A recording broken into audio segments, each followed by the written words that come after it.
or have another print disability which makes reading, holding a book, or turning a page difficult or impossible. The content is copyrighted by the respective publishers. For more information, please visit us on the web at nfradioreading.org. Hi, this is Dick Shanley, and for the next hour, I will be reading from Sunday, June 28th, issue of the New York Times opinion section on the Niagara Frontier Radio Reading Service. In big headlines, America is a country that never stands still. Since the Declaration of Independence was sent to King George 250 years ago, our nation has been a restless improvisation, a citizenry shaped by immigration, war, economic, and cultural upheavals. For the country's 250th birthday, we asked Times opinion columnists and writers to pluck a moment from this complicated history. What are the accomplishments, the movements, and ideas that continue to inspire us? What represents this country at its best? Here are 16 nominations for America's highlight reel. This was written by Thomas Friedman, our unofficial anthem. It was in Florida on Super Bowl Sunday this year, and drove to my friend's home to watch the game. I was late in setting out, so I put the pregame show on the radio and was still in the car when Brandi Carlile sang America the Beautiful.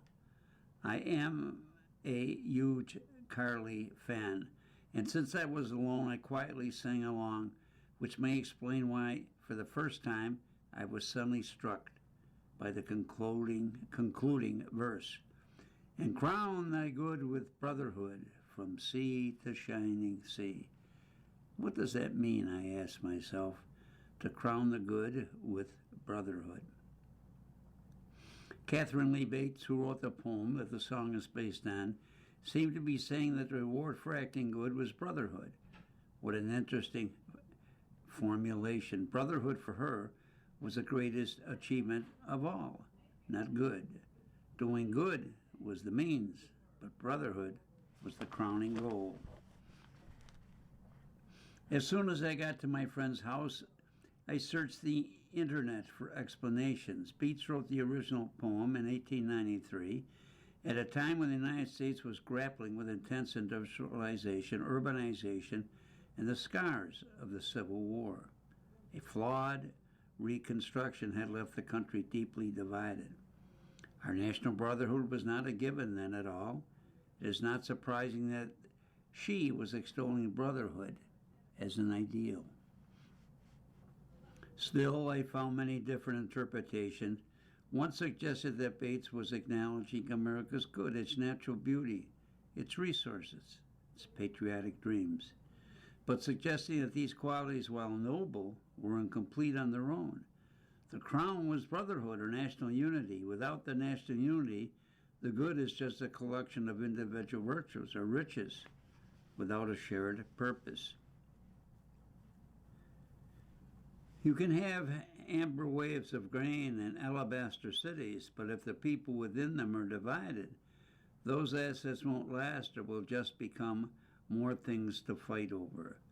By placing brotherhood above good, Bates seemed to be saying that with brotherhood, everything is possible.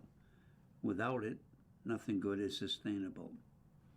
Another interpretation was that Bates meant good as a moral statement, and the true reward for good behavior and social trust required to generate it is brotherhood and national unity. Either way, I found her elevation of brotherhood inspiring, and it helped reinforce my own version of America First on this 250th birthday of America. My version has two parts. America needs to be first in corralling as many nations in the world as possible into a global coalition, a brotherhood, designed to ensure that we maximize the benefits and cushion the worst impacts of the great planetary scale challenges we now face together as a species, specifically managing artificial intelligence, climate change, human migration, nuclear, biological weapons, and pandemics, so that we rise together and we don't fall together. This is America as the first among equals. For all of America's failings, no other country possesses the same combination of military reach, technological innovation, financial depth, democratic tradition, and rule of law to convene others into a global coalition. But America needs to be first today in another way.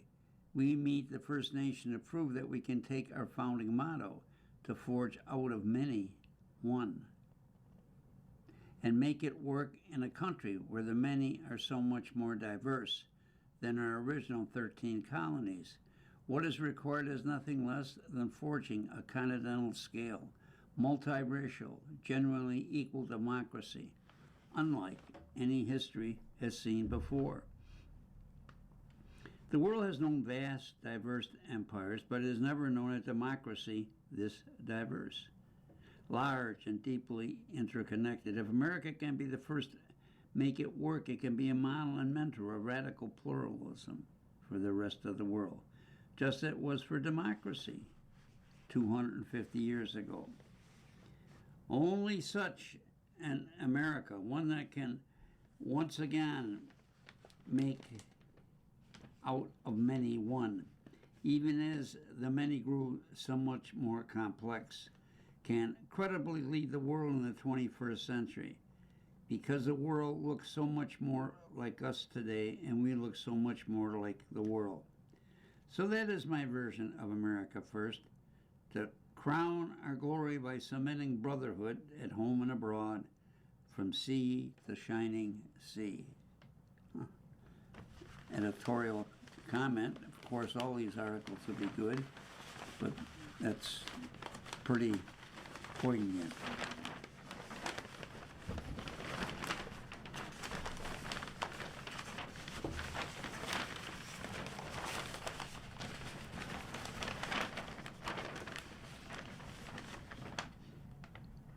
This is written by Jamel Bowie, Our Bravest Selves.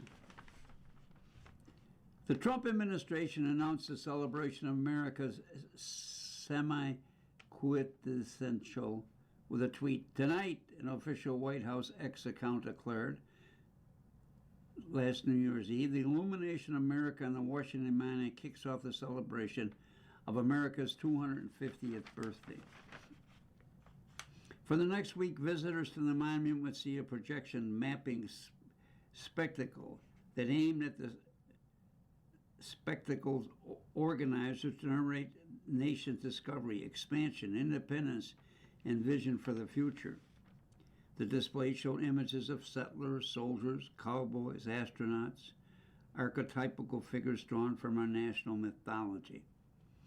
As deployed by this White House, each archetype emphasizes masculine conquest, national expansion, manifest destiny. It is freedom as the power to dominate others.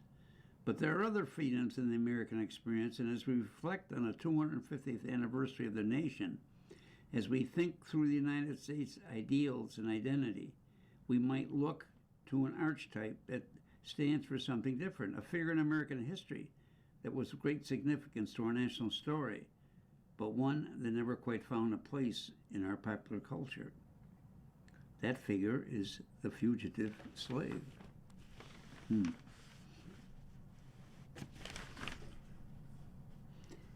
For as long as there has been slavery in British North America and later the United States, there had been runaways, fugitives from the bondage who escaped to whatever sanctuary was available. As the cotton economy grew as a rapid clip through the 1820s into the 1830s, so too the slave economy. And as the number of enslaved people rose throughout the southern states, so too did the number of runaways. The 1840s and 50s saw a steady exodus of black Americans from Upper South states such as Virginia, Kentucky, and Maryland to free soil north of the Mason-Dixon line. Many thousands of people made the attempt, overcoming harsh terrain, vicious slave catchers, and the 1850 passage of the Fugitive Slave Act. The full weight of the federal government, which required states to return runaways under the threat of harsh punishment. In their determination to free themselves and their heightened awareness of fundamental importance of autonomy, agency, and individuality, and in the determination to realize for themselves and others a broad and egalitarian freedom, fugitive slaves embodied some of the nation's highest values. They stood as living examples of the best that Americans could be. They also stood and lived as a profound challenge to what the nation actually was. In stealing themselves from bondage, fugitives also brought fire and fury and critical knowledge to the anti-slavery cause. It is no coincidence that many of the most important abolitionists of the 1830s, 40s, and 50s were former slaves, including William Harriet Jacobs and, of course, Frederick Douglass. That the roster of former fugitives includes some of the most quintessentially American men and women ever to grace the country's history is indicative of why the fugitive slaves ought to share the stage as an archetypical American figure. We are living in a moment when our actions as a nation are far behind a feel what we claim to value. It is the best time then to reflect on a group of Americans who heightened the contradiction with their very selves.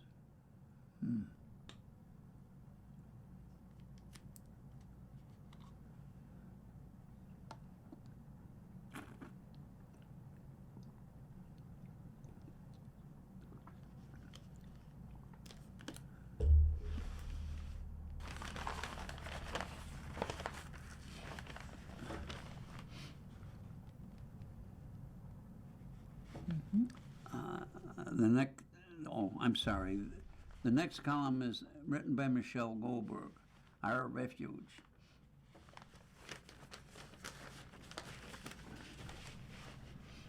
In 1788, the year before he assumed the presidency, George Washington wrote a letter to the radical Dutch Mennonite minister Francis Adrian van der Kemp, welcoming him to the United States. I had always hoped that this land might become a safe and agreeable asylum to the virtuous and persecuted, part of mankind, to whatever nation they might belong. The nation of America as a refuge for the oppressed has waxed and waned over our country's history, and it has obviously never been absolute. Washington, concerned for the persecuted part of mankind, coexisted somehow with his ownership of slaves. But it still represents what is best about the U.S.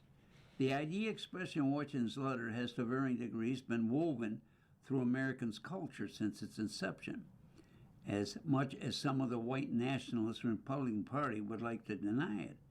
The United States is, as John F. Kennedy put it, a nation of immigrants, and has often been better than any other country in the world as integrating newcomers and benefiting from their energy and talents. In Democracy in America, Alex de Tocqueville attributed America's democratic character to its immigrant makeup. It may be said that on leaving the mother country, the immigrants had in general no notion of superiority one over the other, he said. The happy and powerful do not go into exile, and there are no super guarantees of equality among men than poverty and misfortune. More than a half century later, Emma Lazarus' poem, The New Colossus, echoing the aspiration expressed in Washington's letter, was affixed to the pedestal of the Statue of Liberty, welcoming the refugees and fortune seekers landing on America's shores. Give me your tired, your poor, your huddled masses yearning to breathe fire.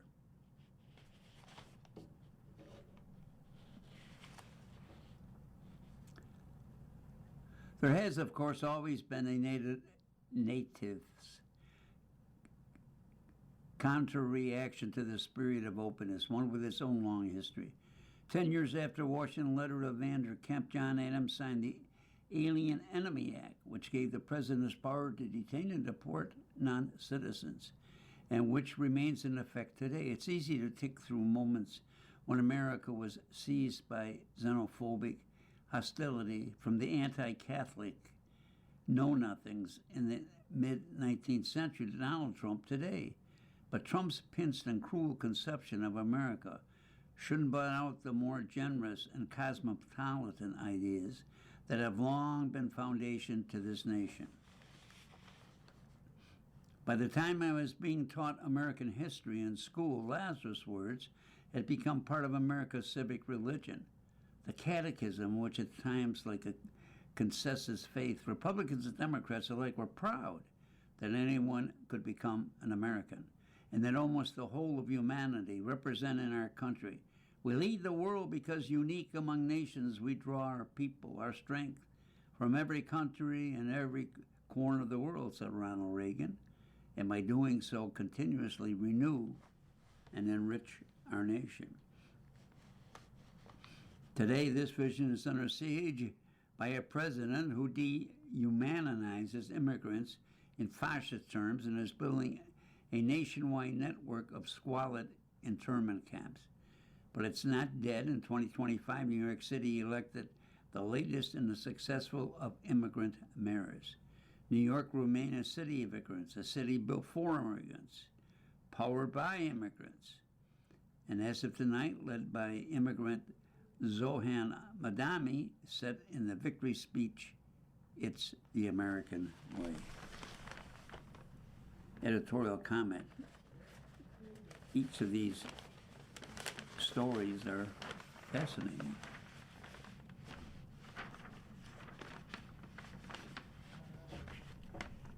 This was written by Jessica Gross. Our unflashy, unfussy competence. The health of American children has been declining for decades.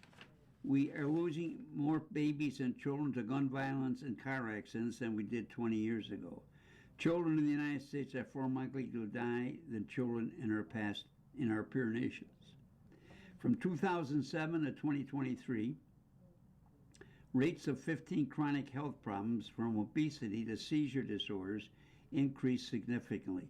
Our current leaders seem hell-bent on dismantling any institution that safeguards public health, when what we need is a robust mission focused on the well-being of our country's children. Thankfully, we have a growing historical example to emulate in the Children's Bureau, a federal organization dedicated to the welfare of children that was spun up in the turn of the 20th century. The progressive reformers Lillian Wald and Florence Kelly came up with the germ of an idea, an organization that would research and help improve the health and virtue of children. In 1903, and it brought to President Roosevelt, Congress eventually passed a law creating the Children's Bureau in 1912. The statute granted the Bureau 15 employees and an operating budget of $25,000 per year. Julia Lathrop was appointed as chief, making her the first woman to lead a federal bureau. With a small budget and a scrappy staff, Lathrop realized that the bureau would be most effective, but most of any just a few issues, and so began studying infant mortality and the health of pregnant women. Until the Bureau was established, no one knew accurately how many babies were born in the course of a year, how many died, or why they died. The Social Service Review declared in 1932. We taught to think of our government as sluggish and bureaucracy as useless. But Lathrop's Children's Bureau was nimble and effective. The field studies on infant mortality that she led inspired legislation, funded state programs for moms and baby states, and the money to create public health clinics, educated midwives, and pay nurses to visit new and expecting moms, all of which resulted in an estimated 9% to 21% decrease in infant mortality.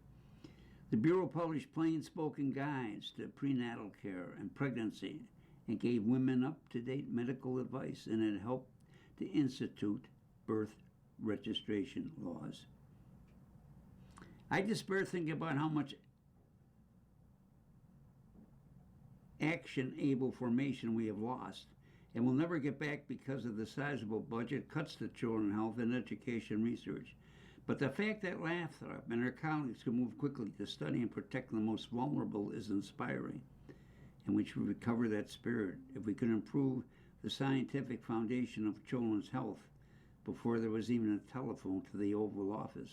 We can do it now with so many tools at our disposal.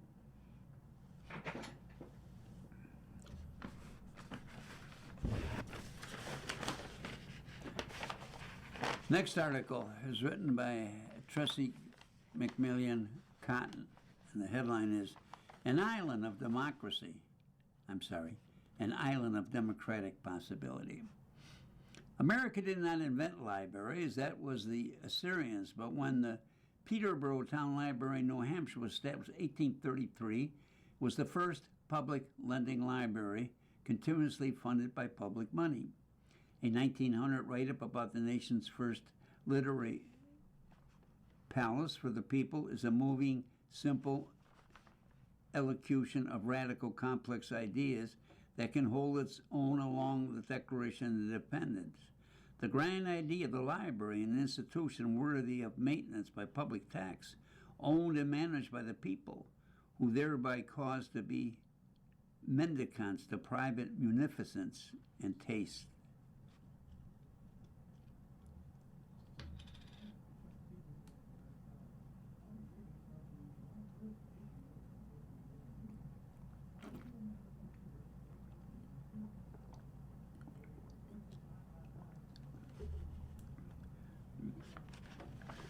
When I was 7 years old, my library card was my first credential. It was proof that I existed, and that card meant the freedom to choose what I would read. By extension, it was a taste of autonomy. At the time, the library put a kid on par with an adult. Thrilling stuff was also made equal of women and men, of immigrants, citizens, of the property, and the unhoused. Today, public library still calls power to account by presenting with the luxury of knowing our own minds. This in a world where algorithms flutter out individuality while flattening our taste in one big blob of memes and cheap cashmere sweaters and viral hot takes. Where but the library? Frequently asked my students. Can you linger without buying something first? There are apps to find a bathroom. Won't cost a cup of coffee first. Drugstores lock up baby formula. The grocery store requires a cell phone number for a discount on pork chops. Everywhere else in our fragmented worlds, we are reduced to transactions. Meanwhile, the library will hand a stack of books, carpet cleaner, and a stack of seeds without collateral. Public libraries are tangible proof of inalienable truths that we have forgotten in our 250 years. Some things are more important than profit. There is a macabre joke that if you propose the concept of a publicly funded library to Americans today, partisans would call it woke. The truth is that the library has been an island of democratic possibility during every era of American struggle. Ursula K. Le Guin once wrote, "We live in capitalism, its power seems inescapable, so does the divine right of kings. The power of what is can't foreclose on what might be. The public library, paid for by the people, for the cultural endowment of the people, was a window into which was possible." Library was not and is not perfect. Our public library system has been segregated and elitist. At various points in history, public libraries have reinforced white superiority, excluded sexual minorities, and elevated men as knowledge gatekeepers. And only rarely does it receive consistent, secure funding to fill its many societal roles. But however imperfect, whatever a public library exists is one of the few places where Americans can experience the public life that neoliberalism has defunded and partisanship has demonized.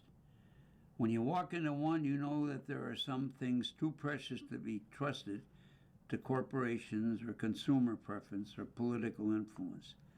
A library card is liberal democracy made manifest.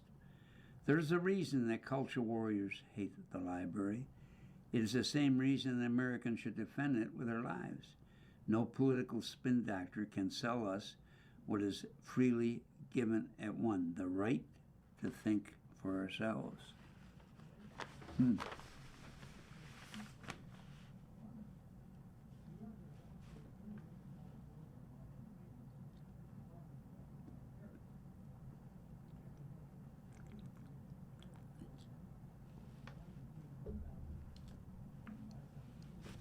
The next article is written by Frank Bruni.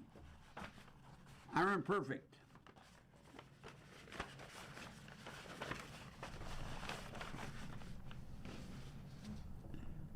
In his 2003 State of the Union address, President George Bush focused on the case that he was building for invading Iraq and the enormous stake of that gamble, and its potential for disaster were clear even then.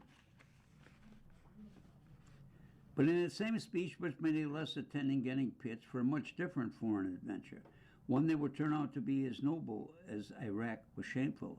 He announced the president's emergency plan for AIDS relief, or PEPFAR, and his determination to devote $15 billion over the next 5 years to fighting the disease in the African and Caribbean nations that were hardest hit by it.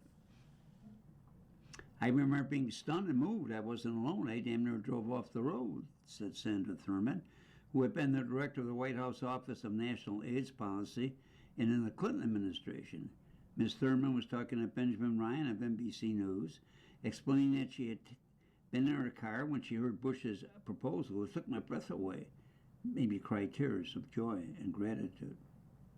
That's because AIDS funding has never been an easy sell. The disease was associated with the kind of people, gay or black, or destitute or drug addicted, who are so often neglected or reviled. And here was a Republican president calling for lavish spending on AIDS in poor countries, where America wasn't looking for military support or other reciprocal favors. There are cynical explanations. National security officials fear that the grimly rising toll of AIDS-related death in those places would be established in a way that threatened America. Religious conservatives, who were an integral part of Bush's base, had warmed to the idea of Christian clarity on this scale, and Bush was flexing a big-heartedness and big-mindedness that were helpful in peddling the Iraq War. Similarly, the implementation of PEPFAR, editorial comment, I've never heard of that and I don't know what that is, was imperfect in part because those conservatives insisted on elements such as abstinence education and were driven more by ideology than practicability. But they were very compromised on an integral part of Americans' democracy. They did nothing to take away from the fact that Bush's $15 billion ask was much larger than his advisors initially recommended and thought possible, that PEPFAR was bipartisan supported in Congress, and it was signed into law just 5 months after Bush's speech. And it has endured for 23 years, although it's currently diminished and in danger, and that it has directed more than $100 billion toward HIV/AIDS relief, sharply reducing rates of infection and death. By the most widely accepted estimates, more than 25 million lives have been saved. That's worth repeating. By most widely accepted estimate, more than 25 million lives have been saved. That's not facile symbolism or political gamesmanship. That's mercy. That's generosity. In his 2003 remarks, Bush cited the increased effectiveness and decreased cost of drugs and treatment and prevention of AIDS, and to proclaim, seldom has history offered a greater opportunity to do so much for so many. That he and members of Congress seize the moment speaks to the conviction with many Americans, too often obscured but never extinguished, that a country's greatness is measured by the good that it's willing to do.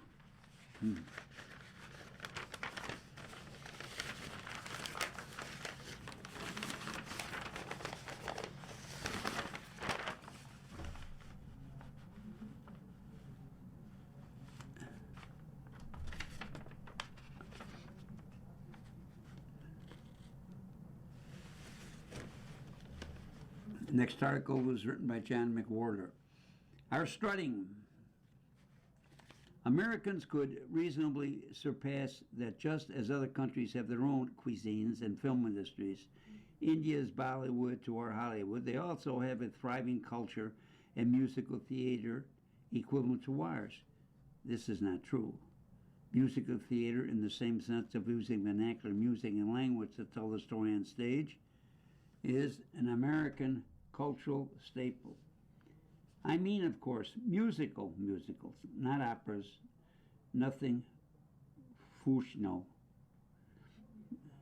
Excuse me, readers, that's another new word. Fusional, fusional. The musical that a coterie of fans embrace as a coming-of-age ritual and a source of social bonding, but the songs aren't just a background or interlude, but actually help to tell the story itself in place of spoken words. The kind where legions of people wear out the recordings the way others do Taylor Swift albums, of which schools do their own production for decades afterward. When Hairspray ends with the whole cast united in a Motown-affected song, You Can't Stop the Beat, and a dance move inviting an audience to move along with them, followed by an explosion of confetti, when in the first 2 weeks of the staged Aspiration of Grey Gardens, the audience is full of theater folks on the edge of their seats, and a song by the kooky but earnest Little Eddie Beagle gets so much applause that you know that in the old days it would have gotten an encore. When Bette Midler doing the title number Hello Dolly drives the audience so crazy that you understand what the expression "it blew the roof off" means. A uniquely dynamic and attractive form of theater music happened in America. 3 ingredients were necessary. First, an established tradition of music making derived from Europe, marches, waltzes, ballads, jigs. Second, a descendants of African enslaved people transforming this music with the polyrhythms and blue note shadings derived from their places of origin. Third, a burgeoning commercial music industry by the 1880s prepared to air its new music, make it a nationwide and soon international sensation, and thus generations of composers and lyricists into competition with one another to excel in the form and pushed it artistically forward. As the musical show lighting up Broadway has at first, the people called it ragtime, but this evolved into early jazz, one of the fates of which was to become the language of the American narrative musical. Broadway music came to strut, flash jam, became electric. It made the scores of substantial musicals more interesting than anything happening on the popular musical stage anywhere else.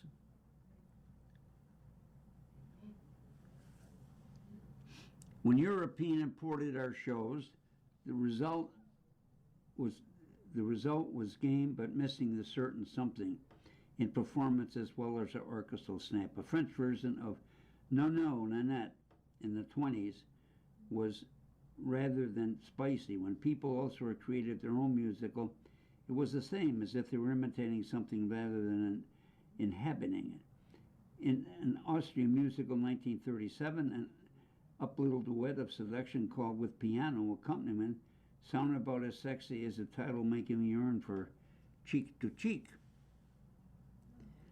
Plenty of countries import our musicals and translate them, but they can create many fewer of their own, and they don't get to us. Obviously, some musicals have succeeded, but Andrew Lloyd Webber openly drew from the American musical well.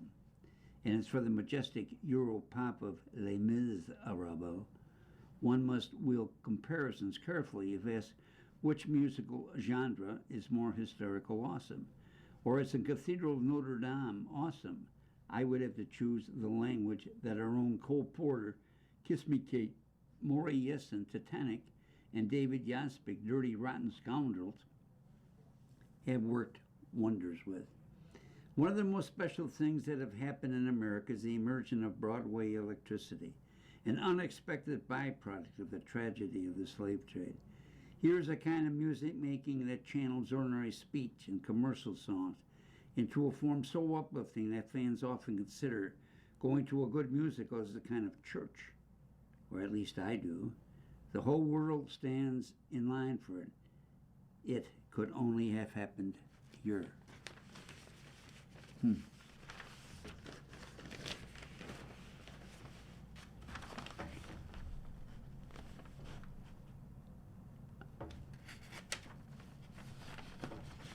Next article is written by Carlos Lozada, A Beautiful and Bittersweet Ritual. I peeped into the Grand Canyon, ferried to the Statue of Liberty, survived the 4th of July throngs in the National Mall, but none of these experiences came as close to stirring my affection for America, to capturing what I appreciate about the place as a day nearly 12 years ago I attended a U.S. naturalization ceremony. Granted, it was my own naturalization, so I'm biased about the significance. Standing in a federal building in Baltimore, November 24th, surrounded by people from all over the planet, by a multiplicity of language and views, by a sense of anticipation of the culmination of an arduous journey, may have been the most American moment of my life.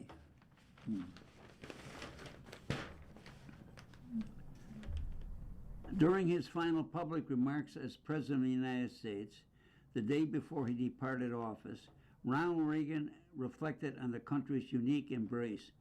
You can go live in France, but you cannot become a Frenchman, he said.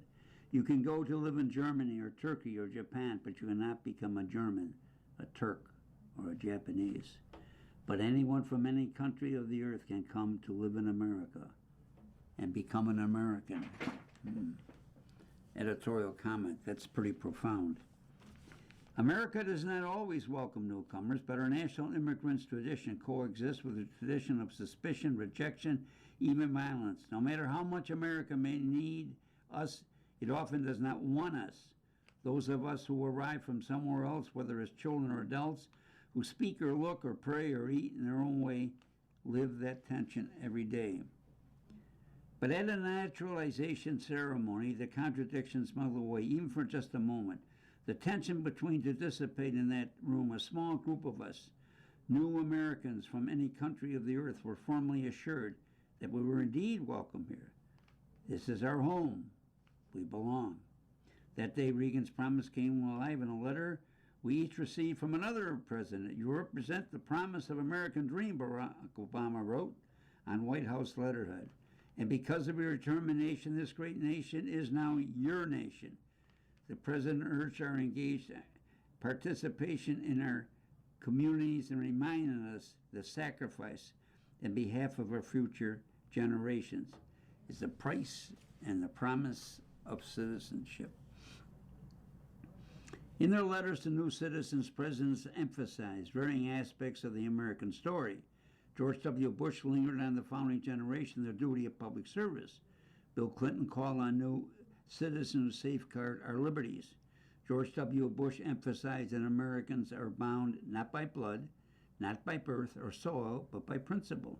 Joe Biden stressed the courage of the immigrant journey and the power of the American idea. Now, President Trump's letter highlights assimilation and allegiance, heritage, and devotion. Among the thousands of naturalization ceremonies each year in courthouses and federal buildings across the country, many feature the call of countries when officials read aloud all the national origins represented among the new citizens. It's a beautiful and bittersweet ritual. During my ceremony, one country was inadvertently skipped, and the people who hailed from there protested loudly. They wanted an old place to remember, even as they embraced the new one. It was an understandable reaction, a perfectly American one. I recall the love and pride I felt when Peru was named. Love for my birthplace, and pride in everyone knowing that it too had heard the call of America. An editorial comment. When I first retired, I was teaching a course in citizenship at International Institute. My mission was to help the people pass the citizenship exam. On 2 occasions, my wife and I were invited to the ceremony where they were inducted as citizens. And as Carlos states, it truly was very, very moving. And one was in a courthouse, and the other was one on the ships down by Canal Side.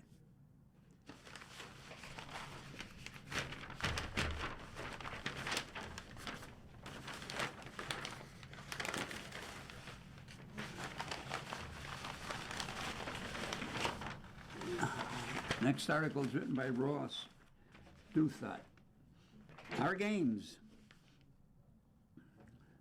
In a land of a million inventions, there's no better evidence of America's creative spark than our creation of not one, but 3 extraordinary sports in the lifespan of a single human being. Baseball officially appeared on the Elysian Fields, where else, in New Jersey, in 1846, though its exact origins are destined to be eternally contested. Football crystallized in 1880 when Walt Camp helped establish the line of scrimmage and the snap to the quarterback.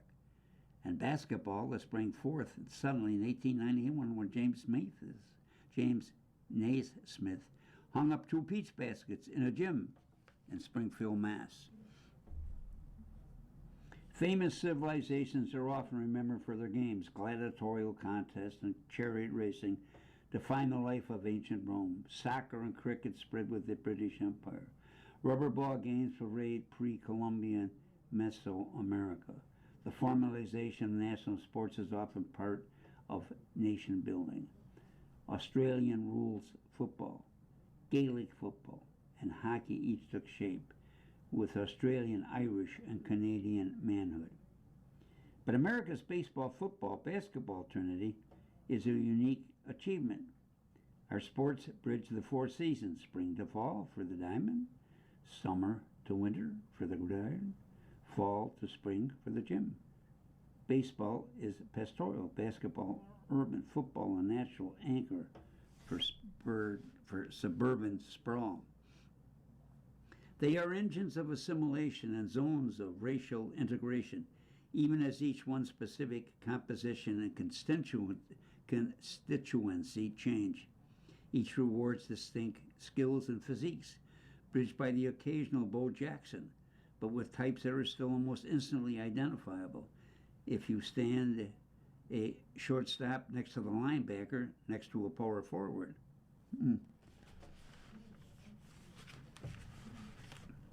These differences create inevitable hierarchies depending on the fan. My owner loves goes baseball, football, basketball because of the national pastimes intimidations of eternity, sometimes to a fault, which is why the pitch clock became necessary. The way baseball culture lets the poet's heart do battle with the statistician's head. But the range of the 3 great games offers something to every kind of mind. The military historian admiring the battle plans of the NFL, head coaches, the physicists, and the physiologists marveling at basketball's midair ballet. The international spread of these sports has mapped the natural limits of our informal empire. Baseball reaching into Latin America and East Asia, basketball thriving in the Pacific Rim and Europe, both hitting limits in the South Asian cricket belt. Meanwhile, football is more parochial, more powerful, maintaining a privileged position as a last denying domestic spectacle, a litmus test of Americanness, a great game that somehow is ours alone.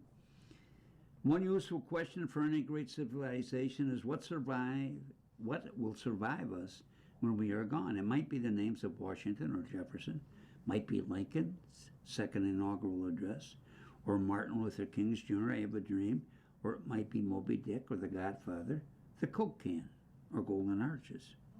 But I can see a distant future where a would-be successor to American revives the Super Bowl, as modern Europeans revive the Olympics of ancient Greece, where basketball is played in Air Jordans built for Martians' gravity, or where baseball diamonds survive like Roman roads, overgrown but legible enough for some far distant inheritor to shout in the tongue of the fourth millennium, "Play ball!"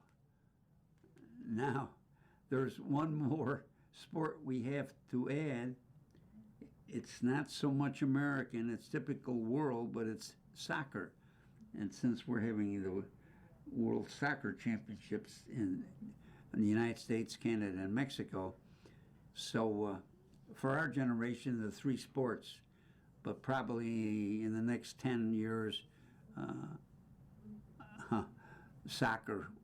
At the moment, soccer is the world's biggest attendance right now, but it'll get bigger in the United States.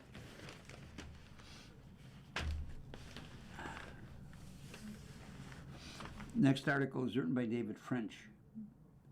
Our longest of 8. If you wanted to introduce people to the highest American ideals, what would you point them to? The great document of American founding are an obvious answer. Read the Declaration of Independence. Read the Constitution. If you want to extend the second founding and the end of slavery and the advent of equal protection by the laws, read the Gettysburg Address. Read Lincoln's second inaugural address. Read the 13th, 14th, and 15th Amendments. But with every passing year, I think there's a better answer. Read the founding debate. Read the Federalist Papers, the essay so famously drafted by Alexander Hamilton, James Madison, and John Jay in defense of the Constitution. But you should also read the Anti-Federalist Papers, the other side of the debate. There were founders who had concerns about the Constitution, many of which have been vindicated by history. The founding document answered the question, what is America? It is the founding debate that answers a different question. Why? Why is America built like it is? The founding debate provides the moral and philosophical bedrock for America, and is against the bedrock that the health of a republic should be measured. The founders are beginning from something that looked like a blank slate, trying as much as they could within their context to imagine what a nation could be, federalist and anti-federalist alike, wanted a republican form of government. They rejected the idea that power should be concentrated under a single leader. They had a deep fear of tyranny and despotism. They appreciated the need for civic virtue. The debates about how best to create the republic could even be prophetic, predicting the very crisis we face today. Their worries are our worries.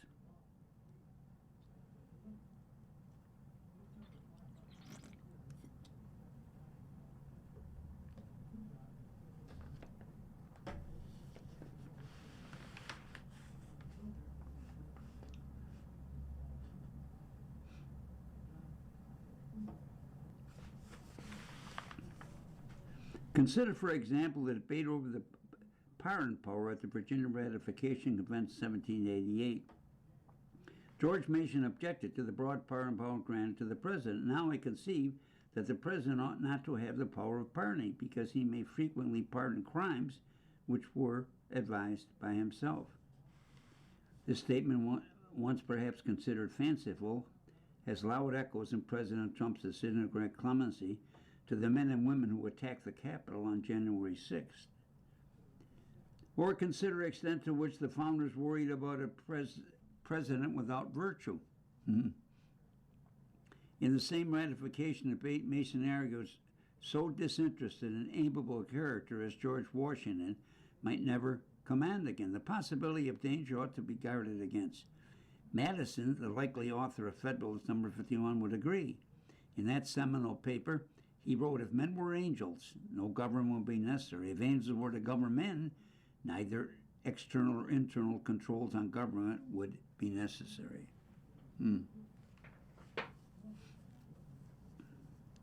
There are principles that the Constitution was supposed to safeguard.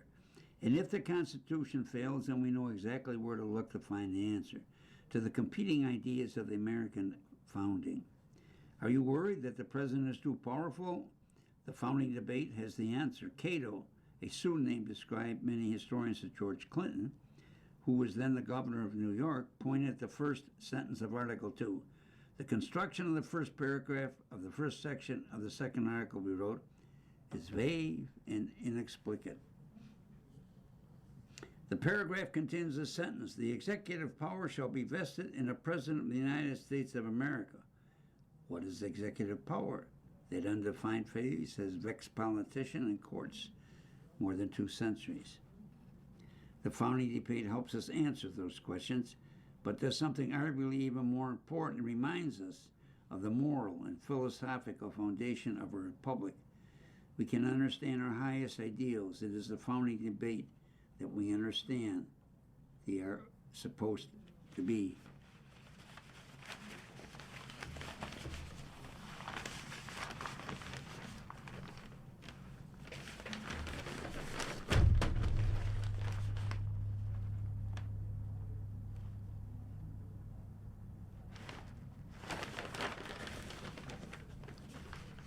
Next article is written by David Wells.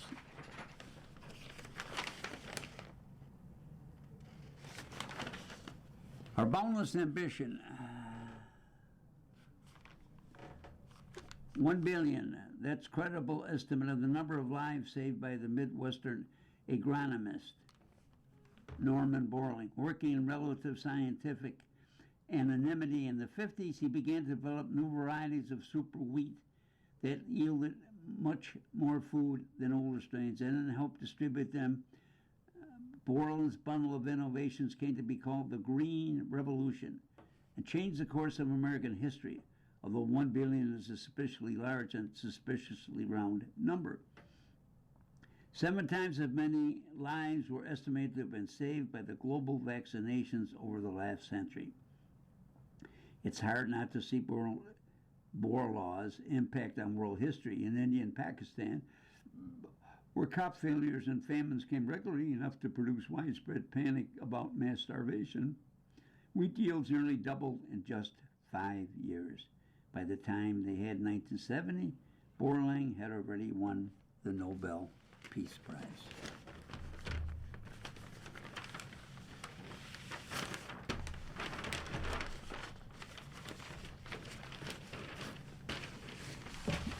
This was written by Maureen Dowd.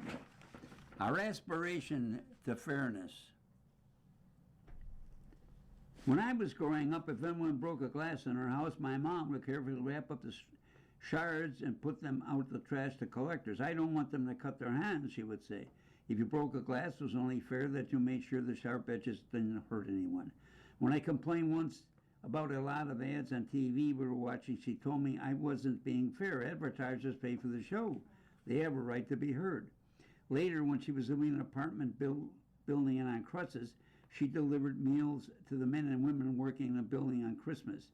It was only fair, she said, since they couldn't be with their families. In the 90s, contrasts that pitted Hillary Clinton against Monica Lewinsky, my mom chose both. She said they were both very smart and pretty and had a lot to offer. That was a fair way to look at it, she said. She also still had a soft spot for Bill. My dad was the same. When our neighbor in a Maryland beach town fell on hard times, my dad went down to the bank and co-signed the man's mortgage without saying a word to anyone. It was only fair. The neighbor not only paid his debt. When my dad died, the man drove to D.C. and waited in a line for an hour in the freezing cold to get to the wake so he could tell my mom what my dad had secretly done. When the Ku Klux Klan burned crosses on the lawn of other beach neighbors, the only Jewish family in town, my dad trucked down the local Klan leader and told him to back off, or else my dad, a police detective, made sure the Klansman saw his service revolver on his waist. My dad was in charge of the U.S. Senate security. He judged politicians not only on their ideology, but also on how they treated people. Were they nasty to the elevator operator and Capitol police officers and cafeteria workers? That wasn't fair. My parents did not think they behaved in and out of the ordinary way.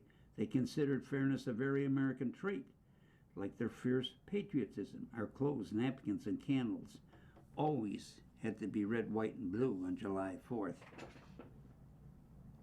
Because of my parents, I always thought of fairness as an American trait as well. My dad was an Irish immigrant, and my mom's parents were Irish immigrants, and they built their working class dreams life here. America was fair to them, and they wanted to be fair to everyone else. My family believed in government for all its flaws as a protector of people. My first cousin, Peggy Dowd, was the secretary for FDR's aide, Tommy Corcoran, primary strategist of the New Deal. After 10 years of working together, they married and started a family. The social safety net created jobs for millions of people and helped pull the country out of Great Depression.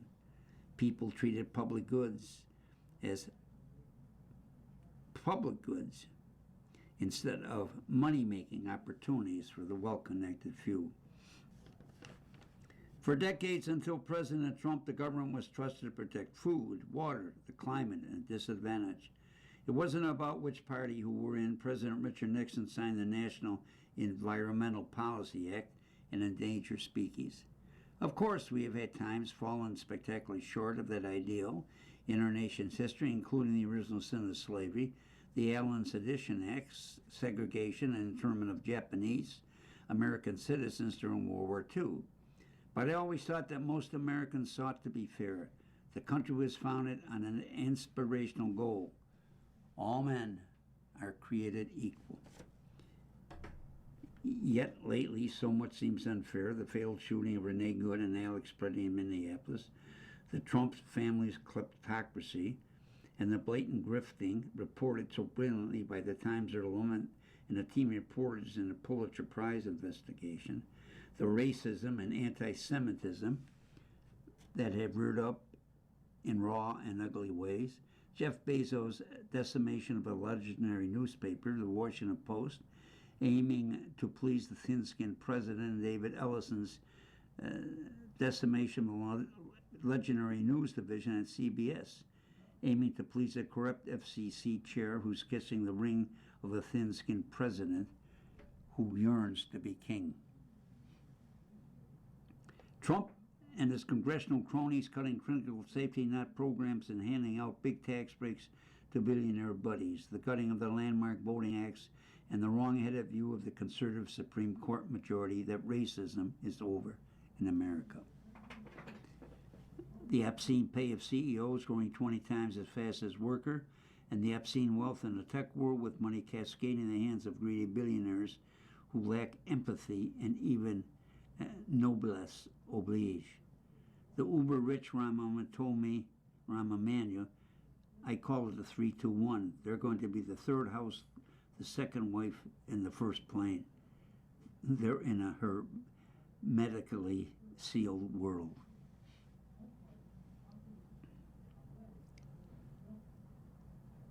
Trump taking the country to war with Iran, and part of the urging was pal Bibi, without any sensible plan, debate, sanction from Congress, or consideration to how that might hurt Americans already struggling to make meat. Trump gleefully tearing up large chunks of the White House in my hometown, trying to install a sophistic arch, an exclusive ghost court, like a Garchon ballroom in the Garden of Heroes, all to his Versailles asset specifications. He desecrated the Kennedy Center, slapping his name on it and meddling with its artistic content, until a judge ordered the name stripped off. The president is ripping him out the scenes of my happiest child, the modest, beautiful White House, Jackie Kennedy's gardens, the golf course at Hands Point where I used to go with my older brother. The stunning failure of the hacks in government and the lords of the cloud to figure out how to regulate artificial intelligence, create a kill switch to save humanity, even as AI leaps forward into superintelligence and sooner than we may think consciousness. I tried to infuse my life with my parents' sense of fairness, and I continue to believe or hope that most Americans are fair, despite the unholy din of social media malice and Trump nastiness, and despite all that's stacked against us. It's unfair to even have to wonder, are Americans still fair?